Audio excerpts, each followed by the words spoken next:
Right. Hi, guys. I am Celi, and this is the Grown Ass Business Show, where we talk about how we grow real businesses. Ultimately, asking people who have grown multi seven figure businesses maybe once, maybe several times, how they did it with the goal of showing you that there are many ways to grow a business. And a lot of the things that you are being told that you have to do are not always truth. So I decided to interview a lot of the business owners that I love and respect and feature them, their journey, their business, and how they done it. We're just going to do a breakdown of like how they done it. Today, we have a very special guest because not only is she a brilliant marketer and business owner, she also happens to be my friend, so that makes it very fun and easy. Veronica Romney, who I call Vero, and I realize that when I call you Vero, no one knows who I'm talking to and what I'm talking about. But I still call you Vero. I hope that's Yes. okay. Yes, it is. Actually, you are allowed to call me Vero because you can say it correctly because we are both Latinas, Yeah. despite of her milky complexions. Yeah. You're like the one Latina that I'm like, I I know. see I you. I know. see you, sister. I know. My parents are Cuban descent, and you would never know. My mom is tall, blonde, blue-eyed, and fair skinned, and you'd be like, "How? Oh, Cubans look like that? Yes, Cubans look like that." And then they also look like my dad, who looks like Ricky Ricardo and has like a really thick accent. And I'm the guinea pig. I'm the first child born in the States. So, but yes, other people call me Veronica or V. And I'm here just to I'll talk about whatever you want to talk about. I'm so excited to be on your show. Thank you. Well, I love you're one of my favorite people to talk business too. So thank you for being here. Yeah. So you have this interesting perspective, much like me. You have been the behind the scenes Mm-hmm. Mm-hmm. rainmaker, magic maker for other people's businesses. You watched other people and were a hand in building several large businesses and growing businesses through your marketing magic. And then you decided to go out on your own and do it for yourself. Mm-hmm. So Mm-hmm. while we're going to probably a lot of the things that you teach and say and a lot of the lessons come from your previous experience. I want to know about your business and what you do and share Mm-hmm. with the world what you do. So, what made you go out on your own? Okay. Well, yeah. So I listen when your parents come when they immigrate, right, and they come over from a communist country, and their new country doesn't even support their education at all. Like you, basically, it's like a clean slate when you walk into a brand new country as an immigrant, right? So when I was coming up as a little girl, especially being like the oldest, education was the emphasis of all things. And so like I felt like my life was pre-scripted. I'd get really good grades. I'd get a really high GPA. I would take as many college course classes I could so I could like, have less tuition to pay later. Like I did everything accelerated as much as physically possible. So when I went to school, I graduated in 3 years, my undergrad, and then I was working at ancestry.com, and I was just going to ride the corporate, steamboat till the end. But that's not how life works. And I should have known. I mean, my parents are entrepreneurial. They did it out of necessity. So when they came to this country, they started an air conditioning company in South Florida because that's what everybody needs. And so watching them do it, I think I should have known that the calling of the wild would come. And I think, I mean, yes, I'm the oldest, so like bossy just comes with the territory. So I've always been a boss, but I didn't know that I would have push for entrepreneurship when I was like in my maternity leave. And that actually was my husband's fault more than it was even mine. Hmm. So I was a director at a software company that's now like worth, one of those unicorns in Utah. And my husband was wildly unhappy with his job, and so it was in my maternity leave with my oldest where he was like, what if we just did this for ourselves? Like, screw working for other people. Let's just do this for ourselves. And I'm like, I just had a baby. I just birthed something here. He's like, let's birth a business too. I'm like, sure, why not? Let's do all again. If I could go back, I would be like, don't do it, but not at least the timing of it. But I did. So we started a marketing agency because I'm a marketer. I've been a marketer for going on 17 years. And the easiest way to pick up clients is to say, I'll do your marketing for you. Like that is probably the easiest way to jump into business is to literally do the work that somebody doesn't want to do for themselves. So we're like, okay, let's do marketing services, marketing agency. And then the business marketing agency life is hard. You know this. I mean, you've seen behind different business models. Like an agency, you're lucky if you have 20% net, lucky. And Mhm. so it wasn't enough to quit my job. So then I just kept the job, came back from my maternity leave, and kept the agency and did that as an overlap for over 2 years. So I was kept on getting promoted at my job, but then my agency was growing, and I finally had to like make the decision, Sophie's choice, which child to choose when the agency hit, I think 700, 800,000 in a year. I was like, I can't keep doing. I had this like L-shaped desk where I had literally two computers, and like it was insanity. So that's when I jumped into entrepreneurship full out. Was in 2017, the end of 2017. Okay, amazing. Oh, I didn't even know this about you, but Mm-hmm. there's already so many, immigrant parents, Mm-hmm. education. Mm-hmm. I was a huge disappointment to my parents because I kept Mm. running towards entrepreneurship, and they were like, "What did we do wrong? Where did Well, we because it's go not wrong? safe. It's not safe, and that's Why what they is want she to not give a their doctor?" children. Yeah, exactly. Yeah, it's terrifying. Yeah. Yeah, so I get that. And I love what you said about the agency model because I find in my agency model clients, I'm just gonna say it because It's hard. we have a thing about just being real in my world, and that's Mm-hmm. why you and I get along. Mm-hmm. I find in my agency model clients, the revenue numbers look really big. Gross looks Mm-hmm. big, so you Mm-hmm. feel like you're crushing it. Mm-hmm. And if And you're yet, not being honest about profitability uh, and actually breaking down the service for each client and mm-hmm. what it takes to deliver that service and how much you're Yes. making net. So whenever a client's like, I want to do an agency model, I'm like, Mm-hmm. okay, Mm-hmm. we got this, we can do this. And the first thing I'm going to make you do is make sure Mm-hmm. each offer and each service is Mm-hmm. profitable. And they hate me for it. But I think a lot of my agency clients are over seven figures and they feel like Mm-hmm. they're crushing it. And then when we look a little bit deeper, it's like, Oh yeah. you're working a lot, working hard for that net. It's brutal because as an agency, you're only as good as the talent rendering the service, and talent isn't cheap.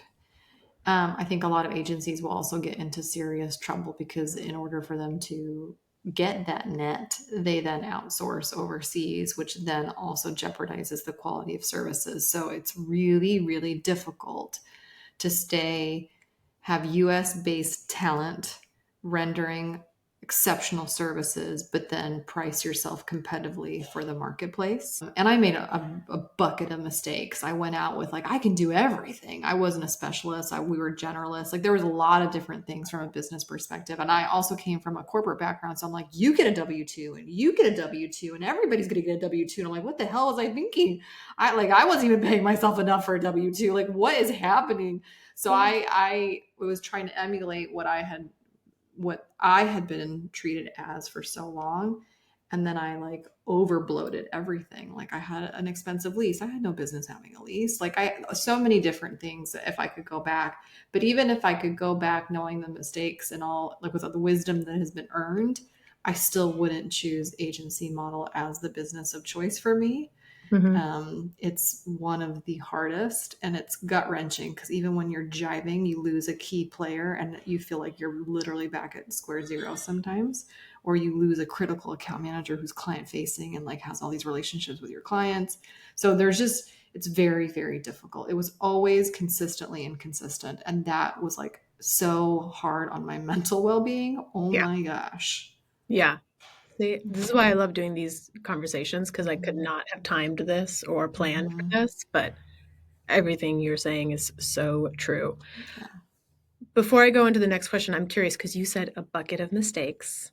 So many. And I think this is really my favorite thing, if you don't mind. Sure. Can you like travel back in time and pull your favorite two or three like Oh top yeah. mistakes that you made Oh on your yeah. journey? I mean, okay. So first and foremost, I signed a lease on an expensive office with no clients. What the was I? We literally used our home furniture to furnish the office so it wouldn't be naked. Okay, so like I had no business taking on operational cost or the nut, right? Operational nut. I had no business taking on this operational burden with literally zero gross revenue. Let's just start with that. Second big mistake is, and I did this for years. Like I wish I learned it in the first 6 months. I learned it. I did not learn it for years of having this agency. Is I paid other people more than I ever paid myself. I always paid myself absolutely last, whatever was left. I had not read Profit First from Mike Michalowicz or what. I mean, like, there's some good ones out there, but like, none of that. I was like, I eat last. Mm-hmm. I'm the leader that eats last. Yeah, that sucked. Right. And then also, probably the third biggest mistake, and I think this is normal for every first time entrepreneur, regardless of whatever model that you're running. Everything was deeply personal. So if they said no to my contracts or said no to my services or said no to my account manager, it was always a negative reflection of me Mm-hmm. because I hired that person. I put that contract together. That was my service agreement. That's the cocktail that like that. Everything was a dent in my self-worth because anytime the business got no'd, I felt like I was getting no'd. And when I tell people that I was a little girl who had really poor self esteem, that my mom literally had to put me in karate to build up my self esteem because she's like, if she can kick somebody's ass, she might feel better about herself, She'll right? be Like, fine. yes, I was a very like, if you said so or so what to me, I'd probably like burst into tears. I was actually like really tender. Now, knowing my personality in my 30s, you're like, what? I would not, fiance? What? Like, it's a whole other thing. But as an early baby business owner, everything was very fragile. Everything was deeply personal. And I took it that way. And again, that's something that comes with experience. But if I could have shaken myself, it's like your business is not your identity. Your identity is not the business identity. And that I still think a lot of people are learning that, especially if you're running a personal brand today. Yeah. I mean, can I just pay you? Like, you're literally, can I pay you to come and like speak No, you for can just me? hug it and squeeze me. That's I'll all. hug and squeeze you. You'll appreciate this. In my advanced program, about every 2 quarters or so, like twice a year, basically, we play this game and we call it the No Cash Challenge. Mm-hmm. And I play this game. I challenge my clients to get more no's and more rejections than me in a month. So, one, it forces them to use their trackers. I love it. It forces them to use their weekly tracker. It forces them to use their pipeline tracker correctly. Number one, because it's just a muscle we have to build. Yeah, 100%. But my goal is for you to get over that like fear of rejection and the no. Yeah. So far, I'm the reigning champion. The other rating knows. I am the Nobody reigning can hurt champion of you. no's. I say I'll give you, if you win, you get $500 of my money. I will pay you Oh, $500. Not stakes only are did on. you, oh yeah, I'm like, incentives are here. Let's I go for like the it. no. We go I for the like no. it. And it's funny how much resistance people have. They're like, I know there's $500 at the end of the pot. And we have so Yeah. much resistance to getting the Oh no. So I gosh. really appreciate that you said that. Well, and that's the thing too in entrepreneurship that you can avoid doing when you're working for somebody. So when you work for another human being, personal development is not a necessity. When you're in entrepreneurship, you are confronted with how much you don't know and how much you have never done and how much you're like, like I'm a people pleaser. What the hell did that happen? Like there's so much that it's like marriage, right? Like when you get married or you become a mother or you go into entrepreneurship, there's certain situations in life that hold up a mirror, but then one thing is to hold up a mirror, another thing is to hold up a mirror with a magnifying glass. Mhm. Entrepreneurship will really magnify your areas mentally, internally, that you are not strong. And I think a lot of us jump into entrepreneurship because we have strong external abilities. Like I'm a really strong marketer, so having a marketing agency makes sense. But being a marketer and being a owner is two different identities, and one I can have mastery in and one I need to earn my mastery in, and that does not happen in the same day. Mhm. I mean, it's literally why I teach what I teach. Yeah, that's why you're so I'm good just at gonna what you point do.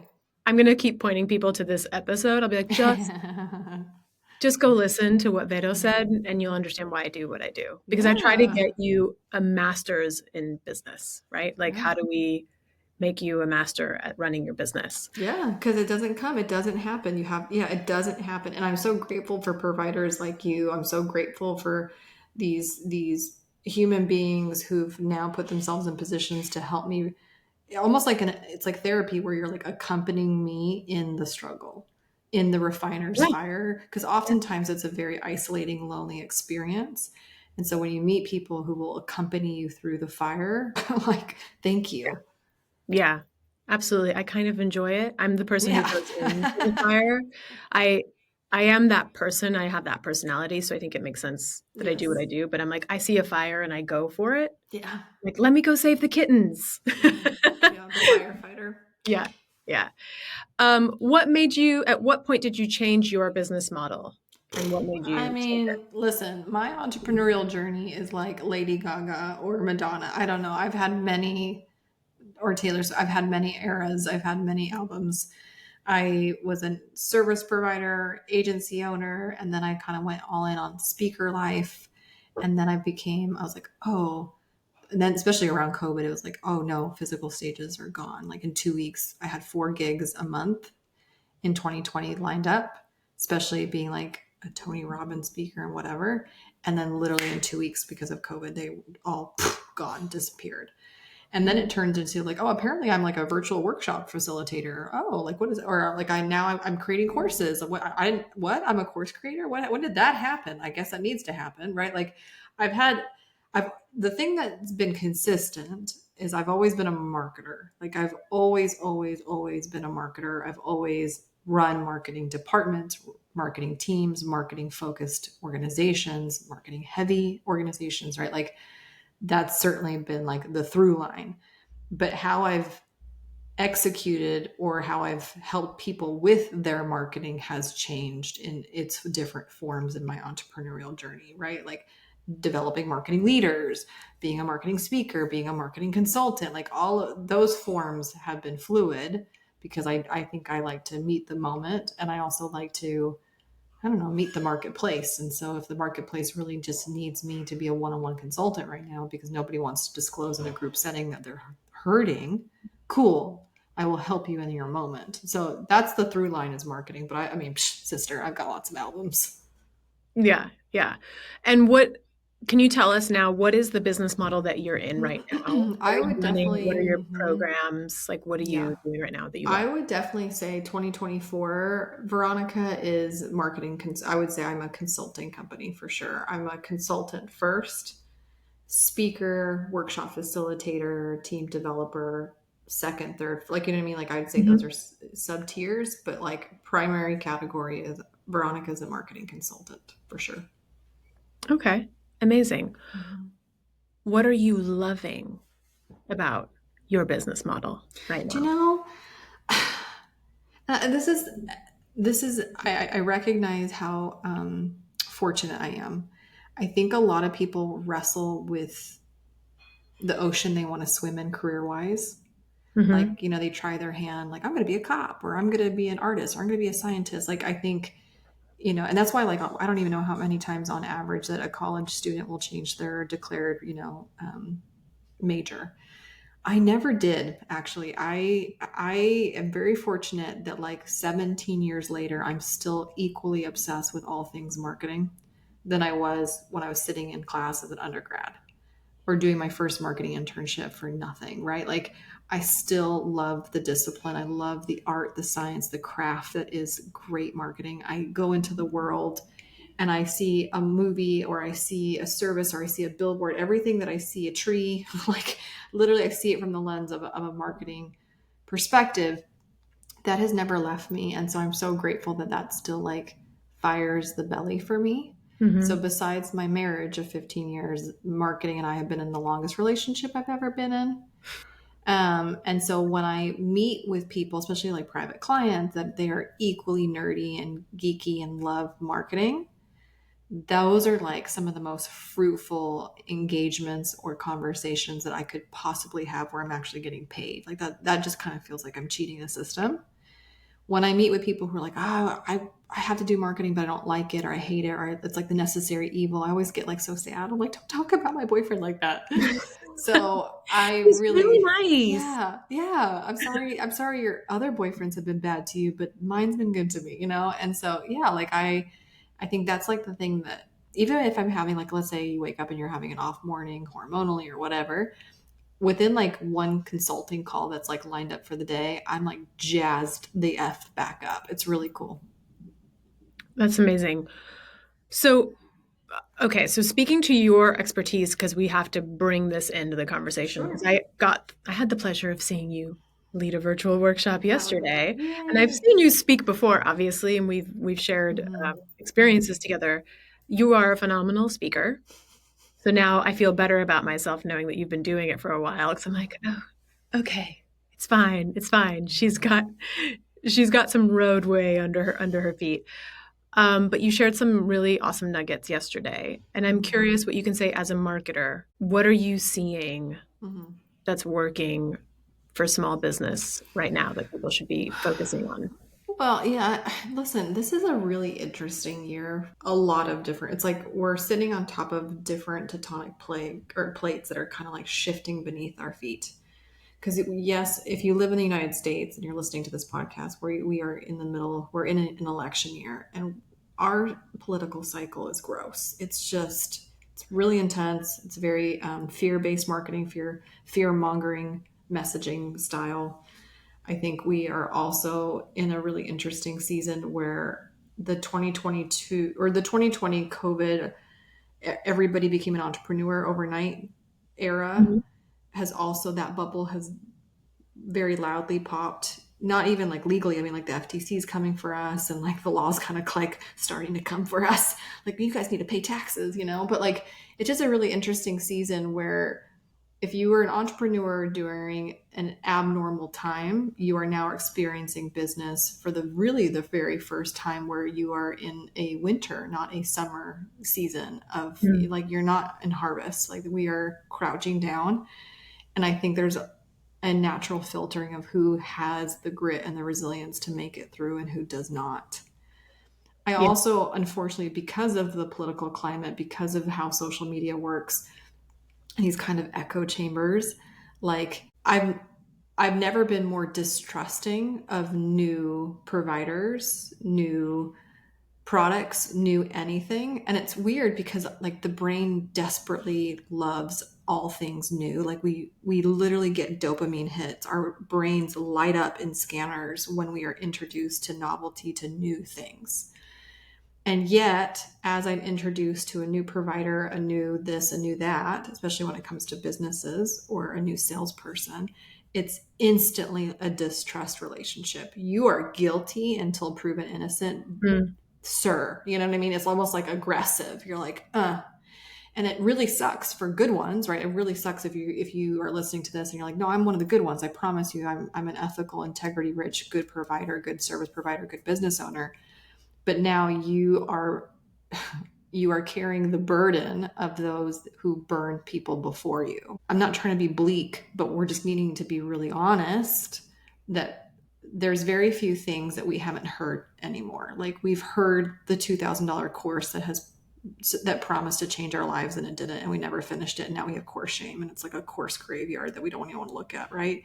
Like we've been a part of group programs or high ticket masterminds, or we've bought this or we've done this and we didn't get the service we thought we would, or we wouldn't get the level of intimacy, and we didn't feel psychologically safe. All of those things are now true. And so I think a lot of people are like, well, I rather just go to the internet like YouTube University or Chat GPT for free to have my answers than pay anybody to watch 80 hours of video that I don't want to watch. And Yep. so I think a lot of us in the online space are really re-examining both marketing messaging, but offers, which you and I have talked about this before. Yeah. Because I think the burden sometimes befalls the marketer, like, oh, you're a marketer, but you're also product development. And you and I both know that those are two very different functions in a healthy organization. They're not actually the same function. Marketing doesn't make products. We bring products to the marketplace for purchase. Like Yep. we dress the products, we gift wrap the products, we make them attractive and sexy and desirable, but we don't make them.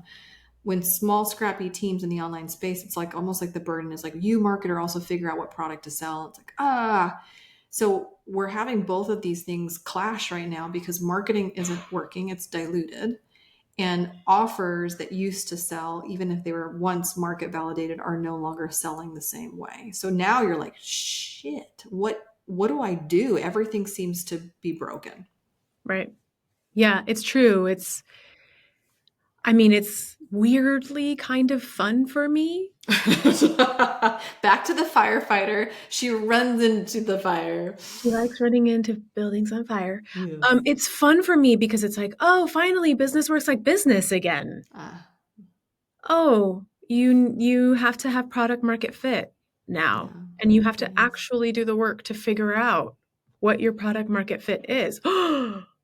It's like, oh, yay, we get to go back Yes. to business principles. Yay, my Yes. happy place. Yeah. Because in the past, I think that we were in an era where you could put something out that maybe wasn't great.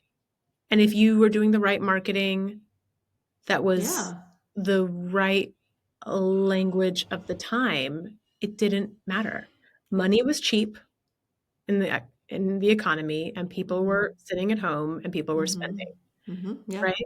They were literally stuck at So home with their credit card. Literally stuck at home. Yeah. yeah.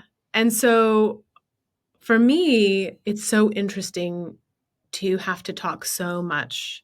When I guest teach for people in my program, to have to drill down product market fit so much. And it's like this mystery thing I'm talking about. And I'm like, guys, this isn't a mystery and I didn't come up with it. It's not Yeah. my No. idea. Yeah. It's like old school business. Yep. So yeah, the offers have to do more with, do you have product market fit? Do you know what that Yeah. is? Do you have it?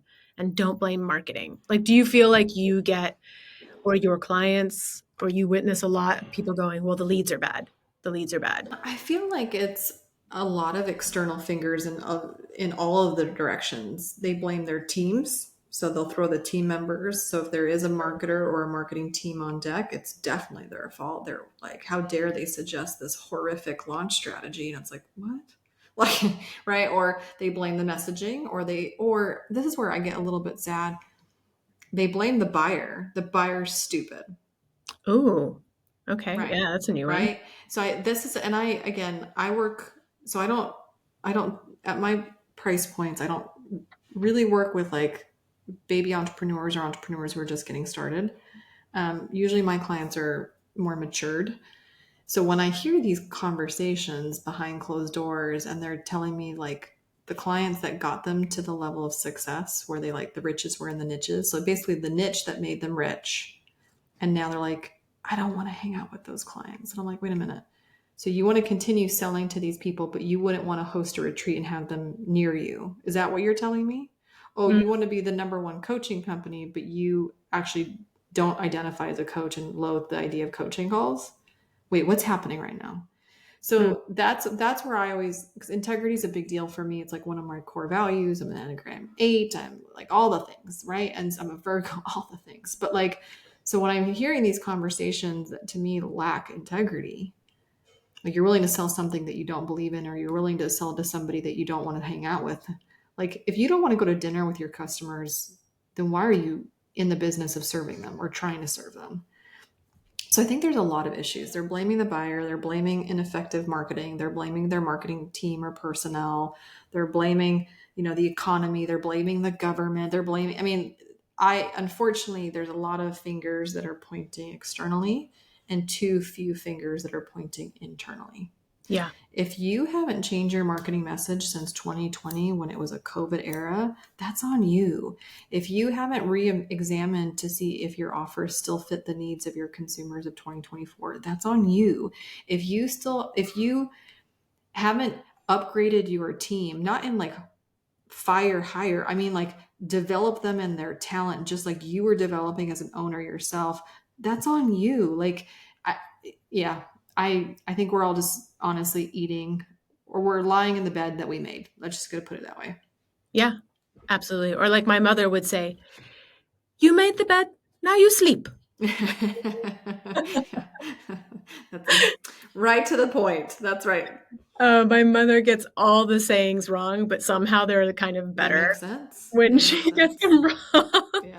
And I teach them. Well, that makes me feel better because I actually am the opposite. I have to get better at setting boundaries with my clients because I love all of them so much and become friends with Yeah, a of lot of them course. Yeah. and want to hang out with them. And as I get more and more people into my group program, it gets harder. So I'm like, Mm. I can't actually hang out with all of you, but I love No. you. But one of the reasons that I love my clients so much, even if we're personality wise different, is that I understand so deeply how hard the journey is that they're on.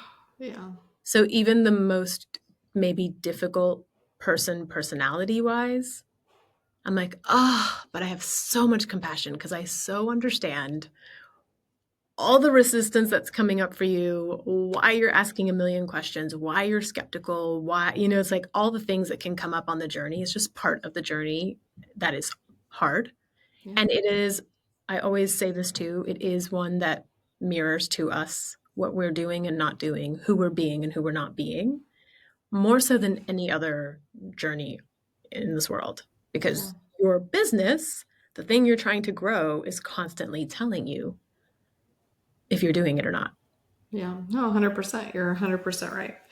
Yeah, and I'm not here to like, you know, be mean to business owners. I'm in that category, and I equally have to call myself out, and I equally have to be responsible for my own creations and for my own net effects. And so like I'm putting myself in that same accountability bucket.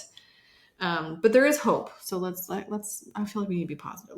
There is There is hope. hope. Yes, absolutely. That's what I was You going to know, ask you is like, what is for you yeah. the hope and what do you see and Yeah. what do you see happening that's a good Here's the hope. I People still have credit cards and they're still spending. still So spending. so It's let's just talk true. about it. Yeah. Let's talk about it, right? And Yeah. the example that I gave in yesterday's workshop that you got to participate in, like I had the slide where it was like truth era. People are still spending a bazillions of dollars flying their family to Paris to watch a Taylor Swift concert in full outfits and all the nines. They go, I mean, the whole thing. Yep. They're just not spending money with you. So you can look at that in a deflation, like, oh, like, dang Let it. that Or you land. can look at that as a challenge and an opportunity because people are still spending money. Yeah. Now, this is going to be like a big prompt, but it's like, how can you make your next revenue generating event or your next launch of some kind as epic as a Taylor Swift concert that people are willing to travel millions of miles and spend thousands and thousands of dollars to go do? And so, like, yes, like that's why, like, when I do my newsletter every week, I try to pick examples of phenomenal marketing that's not just online marketing based. Because I feel like sometimes we swim in our own bathwater too much. But like, look at if Netflix is doubling and tripling their launch efforts for a show like Bridgerton that has already been around for years It's already just done to well. get the ratings and done extremely well. It's like one of their flagship, IPs now. And then you have Ryan Reynolds, who went insane to promote Deadpool and broke the record that he had already set himself. Like, if you're seeing these masters triple their efforts to get triple the results, then who are we to complain when we're doing a third of what we used to do and not experiencing the same level of success or more? Like, are we mismanaging our expectations? So the opportunity is okay, like if my next, let's say I'm planning this revenue generating event or season, because like Q3 is really important to me or Q4, whatever your season, every business has different seasonality. For me, my parents had an HVAC company. So the summer was like salmon fishing time. We didn't go anywhere. There was no Disney World in the summer. My parents Mm-mm. made all their money in the summer, right? So depending on your seasonality, if you know that you're coming up to that season to like make it rain, how can we introduce new ingredients to your marketing, masterpiece that is exciting again? And so some of the ones I was talking about yesterday was like, one, people love immersive experiences. The more immersive that it can feel, the more likely, like I'm just all in. I'm all in. And so like there's so many great examples of like horror movies, how they did it, how Deadpool's doing it. Like there's just so many great examples of like how immersive can I make this experience. I'm not just going to watch Bridgerton. No, there's a Spotify playlist with Bridgerton tracks. And oh, there's a rug. There's a rug company that I can do a Bridgerton themed rug. And Jennifer Lopez did her whole birthday party in Bridgerton. Like how immersive can I make this experience that I want to be a part of it? But being a part of something also ties to, I think, another ingredient that I am currently writing a book about, which is identity-based marketing. Right. Not brand identity, like what your color, your colors, your fonts, your what you. I'm talking about the identity that your customer wants to become or already identifies as that you're tapping into. Yeah. So, like a Harley Hog, a Swifty, like people, we're kind of experiencing an identity crisis globally. Yeah. What better opportunity for brands to leverage than answering who are you for their customers? And I thought about this yesterday when you said this because this is not my strength. I'm Yeah, like yeah, an ops yeah, systems yeah, growth yeah, yeah, person. yeah, I yeah. like make the roadmap. But when you said that, I was like, and you said something about how sometimes you're like Swifties started calling themselves Swifties and then Yeah. she Mm-hmm. blessed it, Mm-hmm. as you Mm-hmm. said. Mm-hmm. And it's true. My clients have started Uh-huh. calling themselves gabbers, which means Mm-hmm. you're a grown ass business owner Mm-hmm. and you Mm-hmm. behave now like a Mm-hmm. gabber and you look at your Mm-hmm. number and you look at your data and you Mm-hmm. look at yourself and you look at your mindset and right? And it's so fun. It's very true because Mm-hmm. I didn't come up with the word grown ass business. Mm-hmm. Somebody else did telling me, oh, you help people grow up and grow, have grown ass businesses. I was like, yeah, that's hilarious.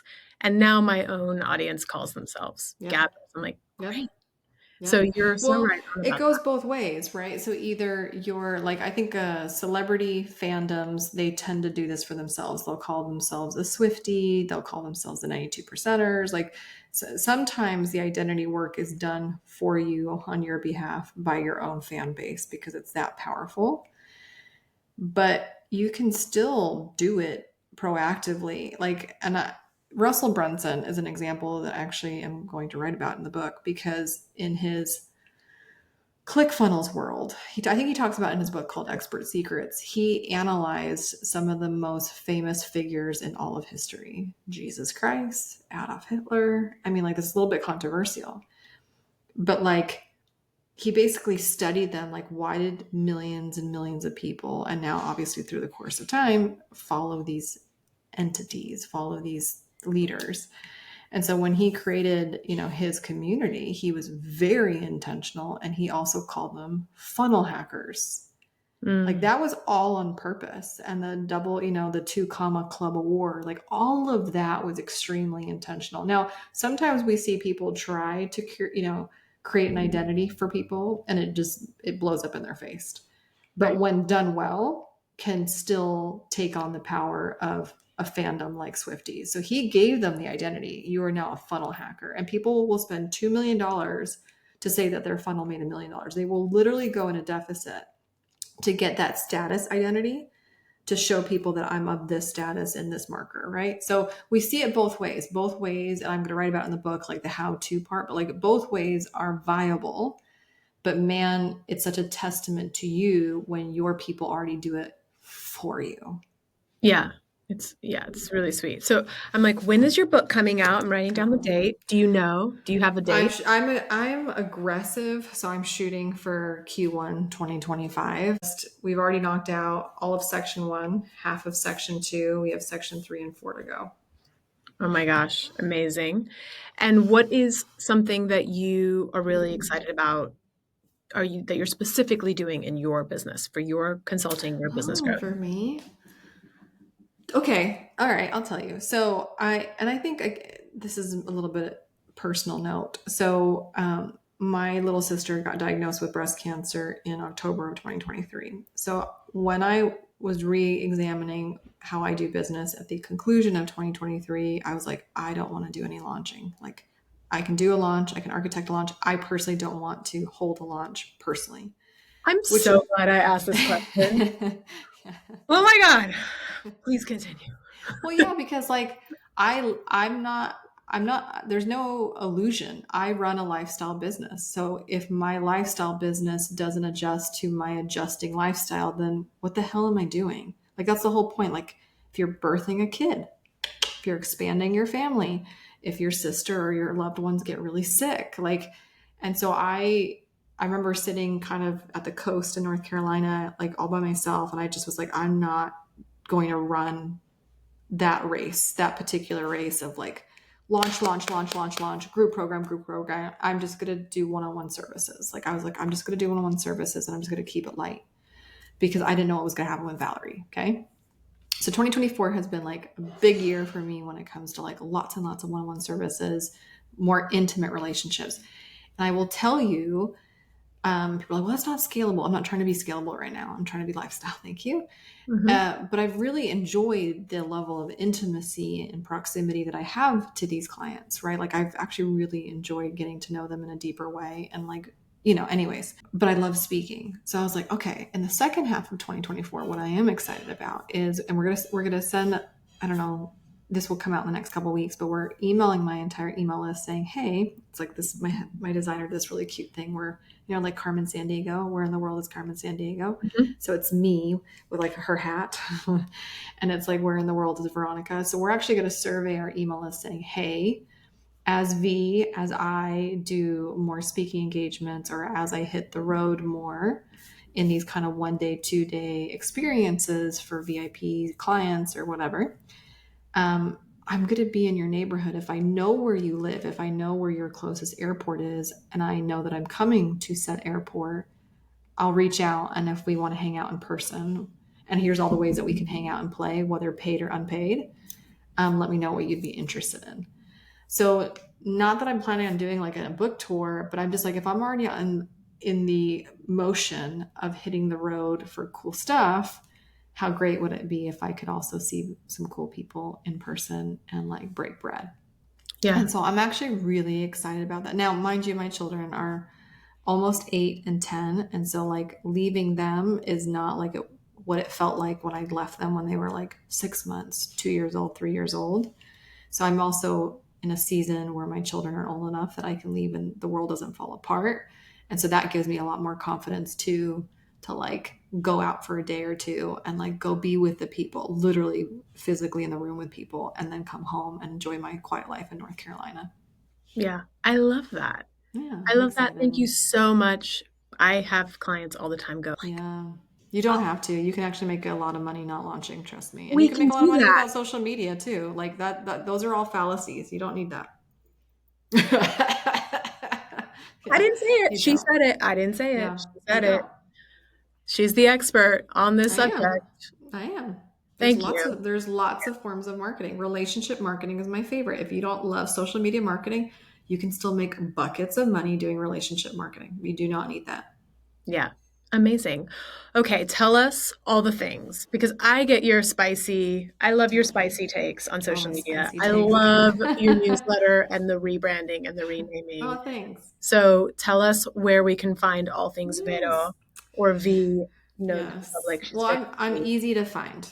My website is veronicaromney.com, and then on social media I'm just V Romney everywhere. So I'm very easy to find. I will say, as an invitation to anybody listening, words of affirmation is actually my number one love language. So if there was something on this podcast episode that you really enjoyed or that you liked, slide into my DMs and let me know. Like, sometimes I think you and I, when we speak into the vortex, we like to speak into air. Oh my gosh. We know people are maybe listening, but we don't always know people are listening. And so when people take the time to like message me, it just means a lot. And so I want you to know that you can do that, and I would love it. I love that. Yeah. Amazing. Thank you so much. Thank you for being transparent and honest, which is always my goal about breaking down the truth about what it takes and that it can look different and you don't Yes, have to do all the things that you think you have to do or that you should do or that all the things that we think business looks like. 100. So, thank you so much. And I'm glad that I started off the people didn't see this, but I gave you words of affirmation at the You did. beginning of our call because I You really enjoyed your did. presentation Yes, you yesterday. softened me up immediately, and I was like, "Yes." You tenderized the meat, and I was like, "Oh, whatever you want. I'll tell you whatever you And need." you were like, ask me anything. Yes. I'm an open. Oh, that's funny. Okay, well, I adore you. Thank you for having me on your Thank you podcast. so much. Yeah, thanks for coming.